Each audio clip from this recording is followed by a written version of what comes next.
In this video, we'll continue to talk about illustrating our creature. We're going to cover the nose, and we're going to add a fin to the head of our creature. So let's go ahead and create the nose. I'm going to use the basic colors that we already have and go a little darker. And I want to create ridges for the nose. So I'm going to use a chalk brush. Clearly I'm biased. It's one of my favorite brushes. I keep choosing it. It just works really well. It gets what I want to get done very quickly. Now I want to create the ridges, so I'm going to go dark first. I'm going to create the deep cavern parts. And let's go ahead and get some of the color from the actual painting. There we go. Right in here. It's a good dark to use, and I'm just going to have it spread out from the nose cavern, the canal, and transfer it through the painting. So what we're doing is creating the dark ridges first, and I try to work darker to lightest, especially in areas, detailed areas like this. So we did that in the mouth.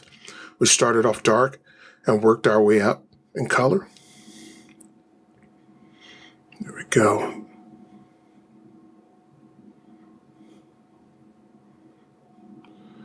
And now let's go ahead and create a little bit of the ridges. I'm going to get my hairbrush.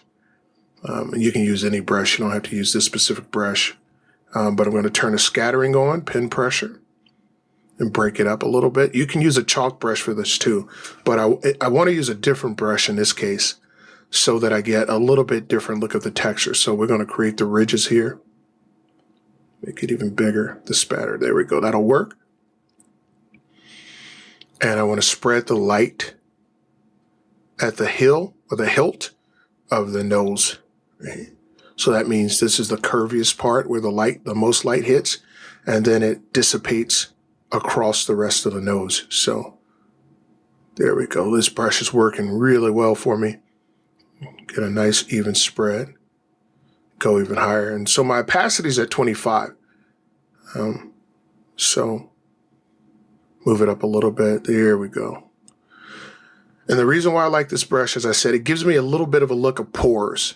Right, so we don't have this flat shape. We have the ups and the downs, and it gives me the illusion of more texture. So I'm going to go in and reinforce those ridges that we put in before using that dark red brown. And we can see it's just really coming to life now. Now, we can make this another area that we dive into, but I don't think we have to. I think we have a lot of attention on the mouth. We have pretty good amount of attention on the forehead. The eyes are pretty solid. We could go into this, but I think what we're doing will do more than enough. So later on, we'll place a couple highlights here. Just taking a look. Yeah, that looks good. Let's place some highlights in here to kind of pop this a little bit more. There we go. Individual points. There we go. Drag that through. This is looking pretty good. Yeah, I like the way this is going. So let's go ahead and move to the top, and let's add a fin to his forehead. I think this is good enough. Let's go ahead and add a fin to the forehead of our character. All right, here we go. So I'm just going to drop some paint down, and I'm keeping the brown, the red brown from the nose. So we're taking that back into the forehead, right?